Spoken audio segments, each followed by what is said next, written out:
Hey guys, Shane here, Pocket Knife Review.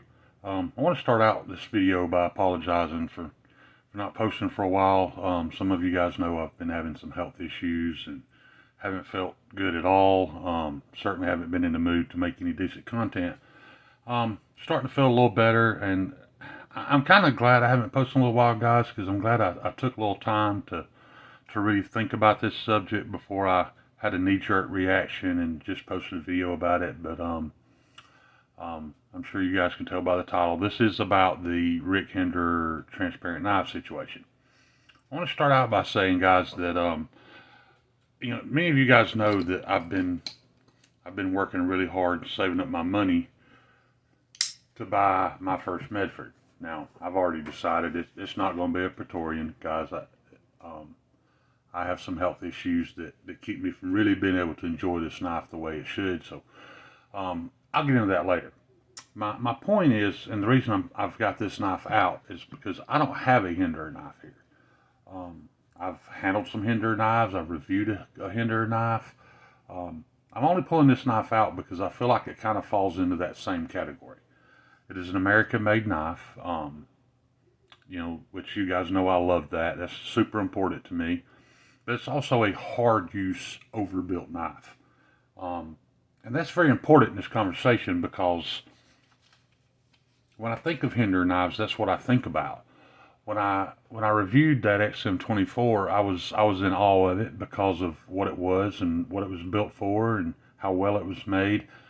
But I want to be honest with you guys, the edge retention or how well the heat treat was done on that knife never crossed my mind.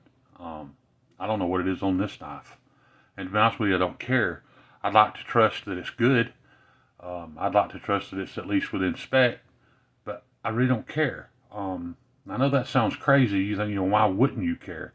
Well, because it's a hard use knife, I'm not going to be using it to cut and slice all day, every day. Y'all might think that's stupid, but I really don't care if it'll cut 100 feet of cardboard or 500 feet of cardboard before it gets dull.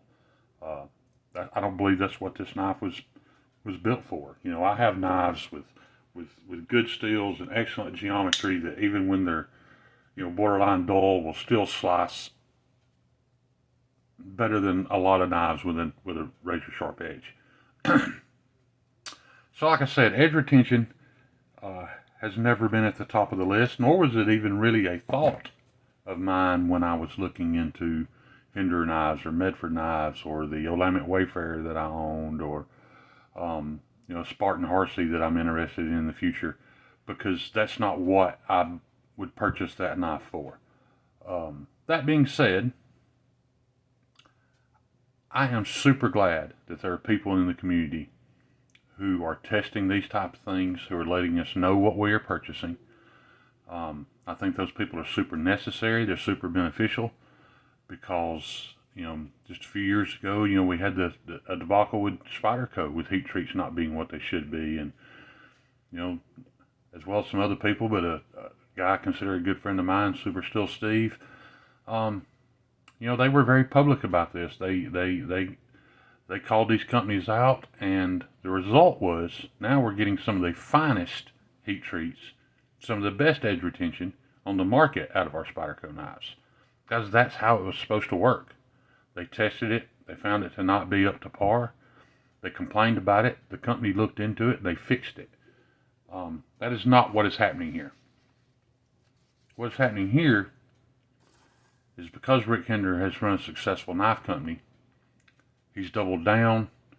He's insulted Brian's intelligence, which I think is a mistake.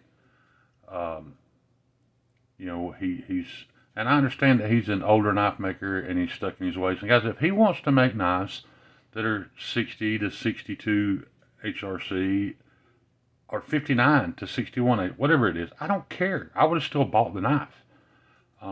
Like I said, because I didn't intend on it to hold a razor sharp edge forever. That's fine if that's what he wants to do. Now, the knife that Brian tested was barely under that spec, but it was under. There had been some mods done to the knife, that Rick's using in his defense. Once again, I don't care. If all of this had if Brian had brought it to attention and Rick had addressed it properly, it wouldn't have affected my purchase decision at all. However, what does affect my purchase decision is the way it was handled. Um, you know, First of all, Rick wasn't man enough to have a conversation with Brian about it to begin with. I'm sure it's because he thought, Brian's a nobody and he's too important to spend his time doing that.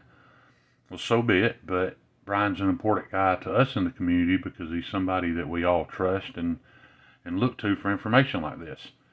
So it was handled poorly from the get-go, and it's only turned into more and more of a shit show ever since. This whole cease and desist and threaten to sue Brian, it's just a chicken shit tactic, man. There's lots of guys out there that won't buy a Medford knife because of Greg Medford's personality and his attitude, and Greg will tell you he don't give a shit. There's enough people out there who will buy them. I happen to enjoy Greg's personality. I happen to enjoy listening to him talk. So I'm one of those people who will buy. The thing is you can kind of be a little bit of an asshole and get away with it.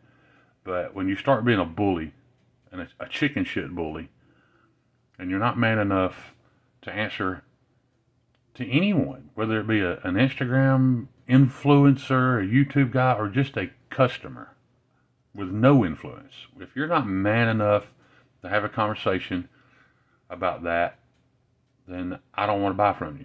So I'm not. Where I think Rick is messing up here is I think he's missing a golden opportunity. I've talked before about how small a percentage of the knife purchasing market we are.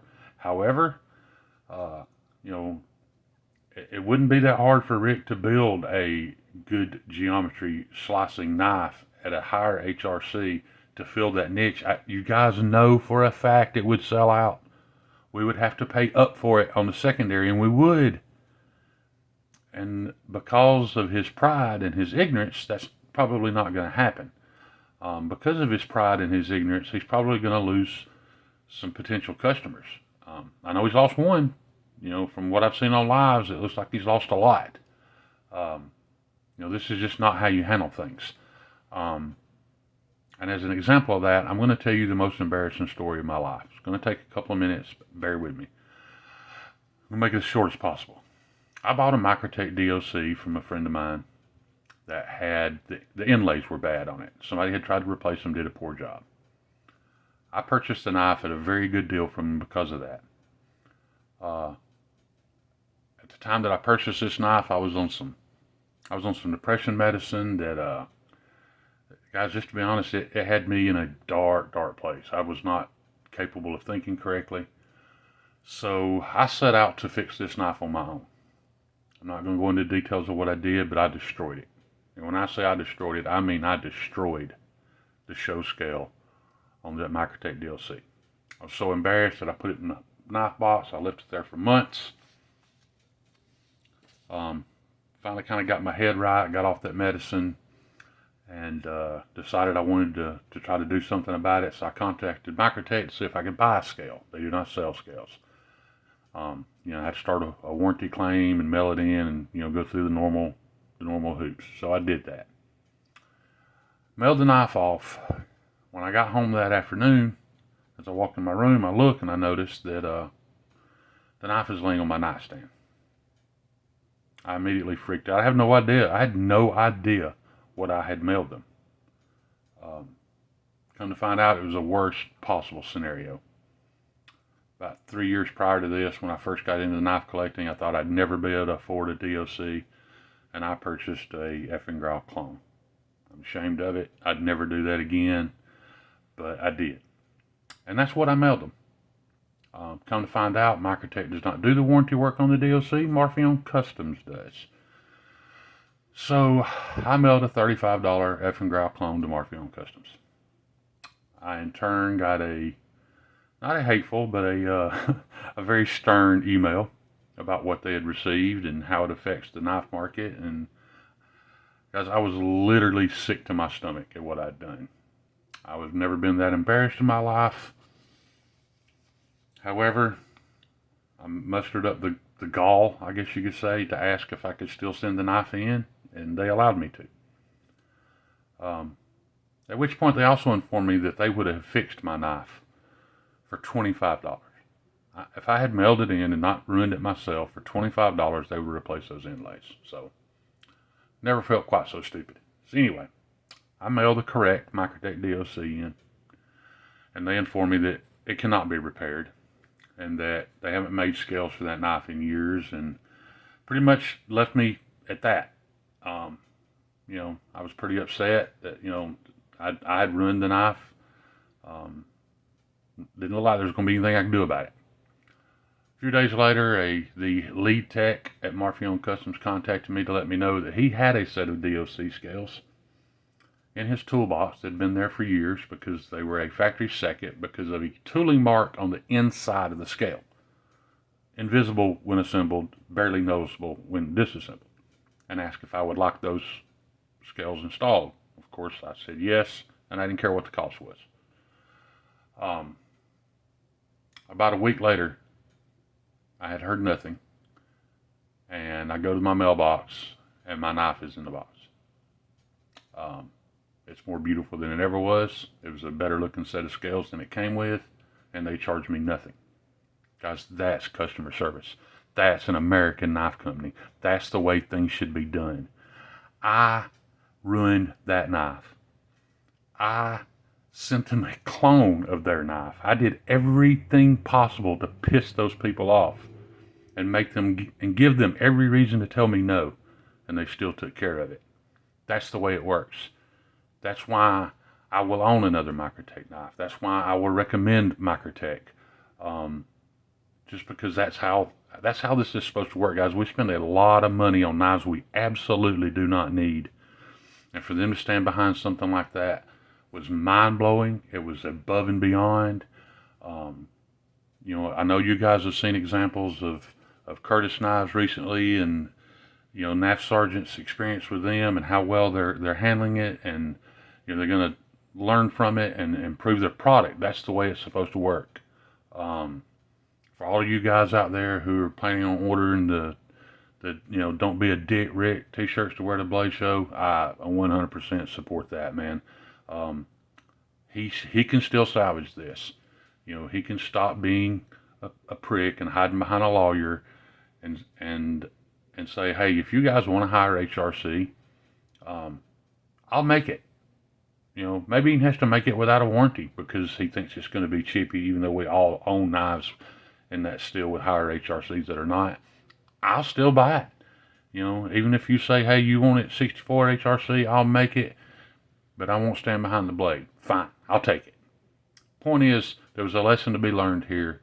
I hope it can still be learned because I hate to badmouth a USA company. I hate to see a US company, lose business over something like this. But this has nothing to do with it being USA made. It has to do with Rick Hinderer not being man enough to have a conversation with a man, and not being man enough to stop the hate and the racial comments made about this man. Is sickening. You had a great opportunity here to show yourself to be a good person, and you're blowing it. So stop. That's all I got for you guys today. I really hope to stay on this path of getting better and being able to post more videos. But like I said, that's all I got for you today. I appreciate any time you guys spend with me. Peace. Love y'all.